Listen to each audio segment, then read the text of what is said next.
এবার টার্ন উল্টা করো, ওই যে কেবলা, কেবলার মালিক আল্লাহর কাছে চাও, তিনি দিবে। কারণ এখানে তোমার যেই নবী শুয়ে আছেন তিনিও বিপদে পড়লে কাঁদতেন আর চাইতেন কার কাছে? এজন্য আমরাও চাইবো কার কাছে? আল্লাহ ছাড়া কখনো কোনোদিন কারো কাছে চাইবো না। তিনি এমন সত্তা, তাকে দেখা যায় না, কিন্তু তিনি সব দেখেন, ঠিক কিনা? কিন্তু তিনি আমার খুব কাছে। কত কাছে? আমার বাবা আমার যত কাছের তার চেয়েও আমার বেশি কাছের আমার আল্লাহ।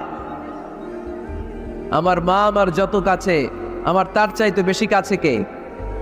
আমার স্ত্রী আমার যত কাছের তার চাইতে আমার বেশি কাছের কে? এমনকি আমি আমার যত কাছের তার চাইতে আমার বেশি কাছের কে?